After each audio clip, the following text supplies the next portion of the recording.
in this thing, special effort doing. ఆ రోజు ఇన్ని పోలింగ్ జరుగుతున్నాయి, ఇన్ని ఘటనలు జరుగుతున్నాయి, ఆ దాంట్లో ఈ ఇష్యూ కూడా స్పెషల్గా తీసుకొని through additional commissioner reach to some stage. So that should be appreciated. Second point ఇంకొకటి,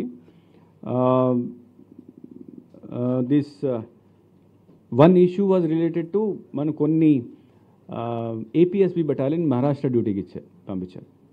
సో అన్లకిలీ ఆ ఎలక్షన్ టైంలోనే వాళ్ళు అక్కడ వెళ్ళారు. And now there is no possibility for postal ballot. మనం పోస్ట్ ద్వారా పోస్టల్ బ్యాలెట్ పేరు ఉంది, కానీ పోస్ట్ ద్వారా పంపించడానికి లేదు. అక్రాస్ ద స్టేట్ కూడా చేయడానికి లేదు. So at that time I have seen these right from DG to కింద కానిస్టేబుల్ వరకు అందరూ ప్రయత్నం చేసి ఎలక్షన్ కమిషన్తో మాట్లాడి వాళ్ళకి special casual leave election commission allowed. వాళ్ళు కోర్టుకి కూడా వెళ్ళారు, దట్స్ ఏ వేరే issue. But this is the first time election commission allowed the people on duty in other state to take casual leave, come here and then vote exercise their vote. అక్కడ కూడా ఇంకొక problem ఏం వచ్చింది అంటే, కొంతమందికి postal ballot already release చేశారు.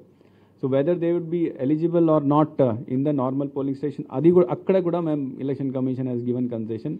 I personally had told all the collectors, వాళ్ళు వస్తే బికాజ్ వాళ్ళు పోస్టల్ బ్యాలెట్ వాళ్ళు లేదు కాబట్టి వాళ్ళని normal ballot, you normal polling, you allow them to do normal polling. And then I believe because additional commissioner Harinder was in continuous, they were in continuous touch with them, and most of them were able to cast their vote.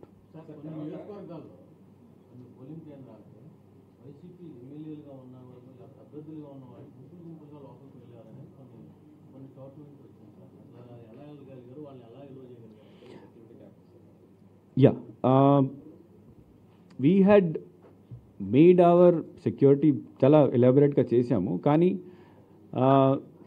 our main concentration was on few district as well as critical polling stations. జనరల్గా normal polling స్టేషన్లో either one constable లేదా home guard ఉంటుంది. So some leaders from different parties, all parties, they have tried to take advantage of the situation.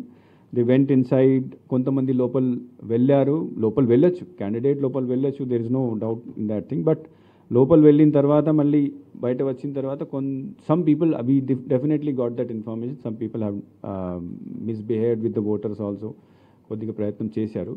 But wherever ఆ టైంలో wherever these things were noticed and police were informed in time, అక్కడ those people were taken care of that. ఇప్పుడు strong rooms మనకు as I said 350 strong rooms ఉన్నాయి. So అది 33 లొకేషన్స్లో ఉన్నాయి. 33 different locations అంటే ఒక లొకేషన్ మీన్స్ ఒక కాలేజ్ లేదా other government institution or any other institution మన 26 డిస్ట్రిక్ట్స్లో.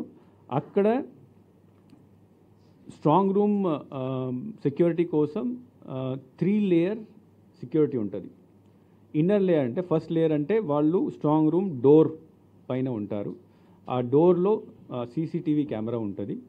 ఆ డోర్లో CPMF, only CPMF or other state SAP ఉంటాయి, వాళ్ళు ఉంటారు అక్కడ. ఒక 1/2 సెక్షన్ అక్కడ ఎప్పుడైనా ఉంటుంది. They will maintain log book, ఎవరు వచ్చారు ఎవరు వెళ్ళారు మొత్తం రాస్తారు. కంటిన్యూస్గా గార్డ్ డ్యూటీ అక్కడ ఉంటుంది. Then CCTV camera. Third is that candidates, ప్రతి క్యాండిడేట్ కూడా వాళ్ళ సంబంధించి రిప్రజెంటేటివ్ని అక్కడ 24 hours కూర్చోడానికి పర్మిషన్ మేము ఇస్తున్నాం. Then there is a second tier, second circle ఉంటుంది. సెకండ్ సర్కిల్లో స్టేట్ నుంచి ఎస్ఏపీ అదర్వైజ్ ఆర్మ్డ్ ఫోర్సెస్ ఉంటారు. అండ్ థర్డ్ లేయర్లో it will be there local police. They will entry అంటే main institution entry part local police ఉంటారు. So these are the 3 layers plus CPMF plus CCTV camera plus candidates own monitoring.